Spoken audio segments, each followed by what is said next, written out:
Hello friends, आज हम attend करेंगे lecture number 2 introduction of mechanics का और फंडामेंटल कॉन्सेप्ट से आगे बढ़ेंगे।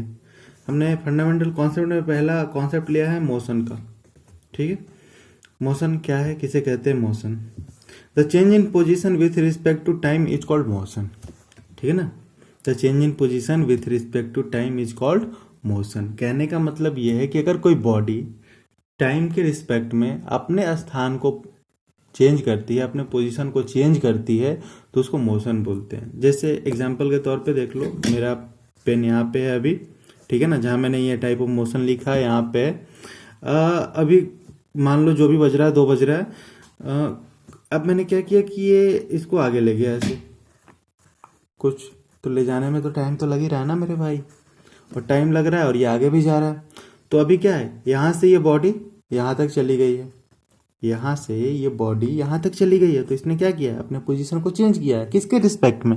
टाइम के रिस्पेक्ट में। टाइम के रिस्पेक्ट में क्या किया है, ये बॉडी ने अपने पोजीशन को चेंज किया, तो इसको बोलते हैं हम लोग मोशन। अब बात करते हैं टाइप ऑफ मोशन की। टाइप ऑफ मोशन में हम ये पढ़ेंगे कि जो हमारा पोजीशन चेंज होता है वो कैसे कैसे होता है, कौन कौन से पाथ को फॉलो करके होता है, तो उनको क्या बोला जाता है। टाइप ऑफ मोशन में पहला बात करें लीनियर मोशन की।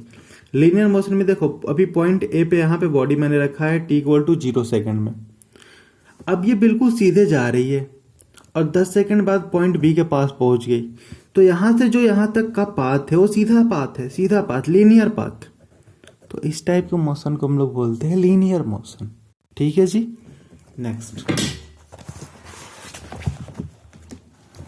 नेक्स्ट है आपका सर्कुलर मोशन। नेक्स्ट है आपका सर्कुलर मोशन। तो इसको देखिए, ये भी बिल्कुल लीनियर मोशन के टाइप, मतलब जैसा ही है, लेकिन अब यहाँ पे पाथ लीनियर नहीं है, अब यहाँ पे पाथ क्या है, सर्कुलर है। ठीक है ना। अभी भी देखिए टाइम के रिस्पेक्ट में बॉडी का पोजीशन चेंज हो रहा है। देखिए पॉइंट ए पे है t=0 सेकेंड में, हमने अब इसको क्या किया, पोजीशन चेंज करवाया, तो 5 सेकंड बाद पॉइंट पी पे गया, 15 सेकंड बाद पॉइंट सी पे गया, 20 सेकंड बाद पॉइंट डी पे गया। तो ये सर्कुलर पाथ पे अपने पोजीशन को चेंज कर रहा है टाइम के रिस्पेक्ट में, तो इसको बोलते हैं हम लोग सर्कुलर मोशन।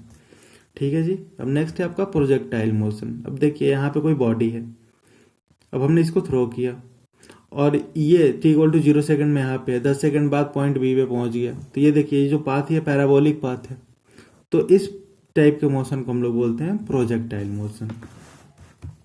नेक्स्ट है आपका रोटेशनल मोशन। अब क्या है कि आपने एक एक्सिस मानी है और ये एक्सिस के अबाउट, ये एक्सिस के अराउंड अब बॉडी रोटेट कर रही हो। जैसे मान लो ये एक्सिस है, ये मेरा पेन एक्सिस है, अब इसके अराउंड कोई बॉडी रोटेट करेगी तो उसको बोलेंगे हम लोग रोटेशनल मोशन। ठीक है ना।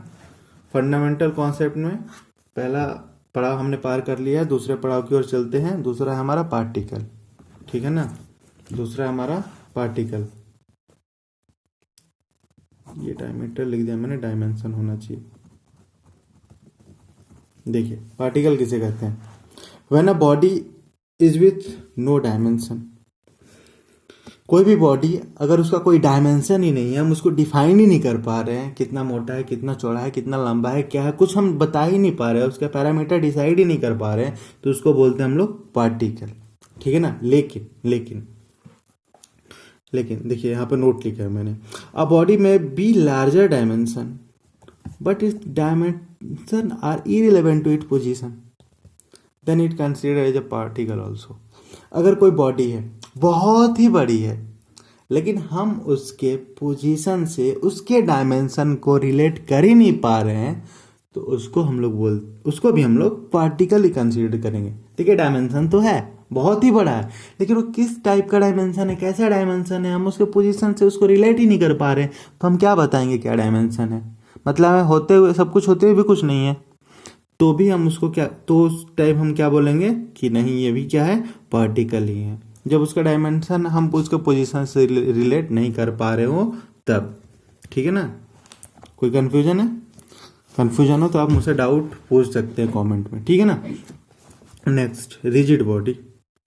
अब body that undergoes no deformation theoretically. ये क्या बात हुई भैया? चलिए लिखा है तो पढ़ना ही पड़ेगा। थ्योरेटिकली अगर कोई बॉडी डिफॉर्म ना हो तो उसको बोलते हैं रिजिड बॉडी।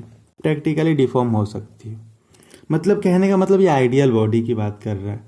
तो देखो भैया, आइडियल कुछ होता नहीं है इस संसार में। ना आइडियल स्टूडेंट होता है, ना आइडियल टीचर होता है, ना आइडियल गैस होती है, ना आइडियल बॉडी होती है। दुनिया की कोई भी ऐसी बॉडी नहीं है जो डिफॉर्म ना हो। तो अगर वो प्रैक्टिकल बात हो गई, प्रैक्टिकली सारी बॉडी डिफॉर्म होगी, लेकिन अगर थ्योरेटिकली वो डिफॉर्म नहीं हो रही है तो इसको क्या बोलेंगे? Rigid body. मतलब ये थॉर के हथौड़े से भी टूटने वाला नहीं है, थेनोट की चुटकी बजाने से भी ये टूटने वाला नहीं है। थ्योरेटिकली, प्रैक्टिकली टूट सकता है मेरे भाई। देखो यहाँ पे मैंने लिख दी, देखा है यहाँ पे, according to definition relative position of this two point does not change at any condition. अब देखो मैंने ये एक बॉडी लिया है, इसके बीच में दो पॉइंट हमने लिया है और उसको कनेक्ट किया है और डिस्टेंस पता किया है। अब इस पर तुम कुछ भी करो, बोला ना थॉर का हथौड़ा भी मारो, कुछ नहीं होने वाला, ये चेंज नहीं होगा, ये पोजीशन चेंज नहीं होगा। तो इस टाइप के बॉडी को हम लोग रिजिड बॉडी कहते हैं। कब चेंज नहीं होगा? थ्योरेटिकली। प्रैक्टिकली चेंज हो सकता है, लेकिन थ्योरेटिकली जब ये डिस्टेंस चेंज ना हो तो उसको हम लोग रिजिड बॉडी बोलते हैं। ठीक है जी। नेक्स्ट है आपका मास। ठीक है ना, नेक्स्ट है आपका mass. A amount of matter content in a body is called its mass. सही, मतलब हिंदी में पढ़ा होगा आपने, पदार्थ किसे कहते हैं, तो वहीं बताया इसने कि the amount of matter content in a body. किसी भी बॉडी में मैटर का कंटेंट होना ही मास कहलाता है, और उसका ऐसा यूनिट क्या है? केजी।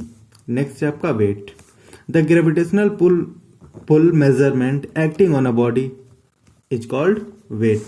यहाँ पे देखिए, मास मल्टीप्लाई बाई जी है ग्रेविटेशनल एक्सीलरेशन। ठीक है ना, एक्सीलरेशन ड्यू टू ग्रेविटी, तो इसको हम लोग बोलते हैं वेट। कुछ लोग मास और वेट दोनों एक ही समझते हैं, ऐसा नहीं है। ठीक है ना, जब मास में हम ग्रेविटेशनल एक्सीलरेशन से मल्टीप्लाई करेंगे तब उसको बोलते हैं हम लोग वेट। ठीक है ना, ये जी का जो मैथमेटिकल वैल्यू होता है वो 9.81 मीटर पर सेकेंड स्क्वायर होता है। ठीक है ना, तो इसका यूनिट क्या हो जाएगा? न्यूटन। क्यों न्यूटन होगा? देखो मास और ये एक्सीलरेशन है, मास मल्टीप्लाई बाई एक्सीलरेशन क्या होता है? फोर्स। ठीक है ना, तो फोर्स का ही यूनिट यहाँ पे भी आएगा। ये जो फोर्स है ना, ये ग्रेविटेशनल फोर्सेस भी इसको बोल सकते हैं। जो वेट है आपका, ये ग्रेविटेशनल फोर्स भी बोल सकते हैं इसको। ठीक है, नेक्स्ट है आपका फंडामेंटल क्वांटिटीज। अभी तक आपने जो पढ़ा होगा, लोगों ने आपको दो टाइप का पढ़ाया होगा, स्केलर एंड वेक्टर। हम आपको टेंसर भी पढ़ाएंगे यहाँ पे। ठीक है ना, तो पहला देखते हैं स्केलर। देखिए, स्केलर में सिर्फ आपका मैग्नीट्यूड होगा, ना डायरेक्शन होगा और ना ही आपको रेफरेंस ऑफ प्लेन मौजूद होगा। तो सिर्फ और सिर्फ मैग्नीट्यूड पता रहे, डायरेक्शन और प्लेन नहीं पता रहे, तो उसको बोलते हैं हम लोग स्केलर। एग्जाम्पल में हम ले लिया है स्पीड। ठीक है ना, नेक्स्ट है आपका वेक्टर। वेक्टर में आपको मैग्नीट्यूड भी पता रहता है और डायरेक्शन भी पता रहता है, लेकिन प्लेन नहीं पता रहता है। तो इससे एक ज़्यादा पता है, यहाँ पे डायरेक्शन पता है। अब दोनों में अंतर कैसे बताएंगे? जैसे देखो, एग्जाम्पल के तौर पे बोलो कि मेरा नाम देव है और मैं 10 किलोमीटर बहुत कम हो गया, 40 किलोमीटर पर आवर की रफ्तार से अपनी बाइक को लेके जा रहा हूँ। तो बस 10 किलोमीटर पर आवर, ये क्या हो गया? ये स्पीड हो गया। लेकिन अगर वहीं बोलो कि 10 किलोमीटर पर आवर की रफ्तार से पूरब दिशा की ओर मैं जा रहा हूँ, तो ये हो गया वेक्टर। तो जब सिर्फ और सिर्फ मैग्नीट्यूड पता रहे तो बोलेंगे उसको हम लोग स्केलर, और जब उसके साथ डायरेक्शन भी पता हो जाए तो बोलेंगे हम लोग वेक्टर। हम बात करते हैं टेंसर की, ये आपके लिए नया है। ठीक है ना, टेंसर होता है, इसमें तीनों चीज पता रहता है आपको, मैग्नीट्यूड, डायरेक्शन और रेफरेंस ऑफ प्लेन। मतलब मैग्नीट्यूड मतलब वैल्यू भी पता है, कहाँ जा रहा है ये भी पता है, किस प्लेन में काम कर रहा है ये भी पता है। इसका एग्जाम्पल है स्ट्रेस, और ये होता है मतलब स्ट्रेस, इसको सिग्मा से डिनोट करते हैं, और ये होता है फोर्स अपॉन एरिया। ये आप जब हायर सेमेस्टर में जाओगे मैकेनिकल और सिविल वाले, इसको आप अच्छे से पढ़ोगे। ठीक है जी, अभी के लिए इतना ही रहने देते हैं। नेक्स्ट क्लास में हम आगे बात करेंगे, फोर्स की बात करेंगे, रिजोल्यूशन ऑफ फोर्सेस की बात करेंगे। ठीक है, थैंक यू।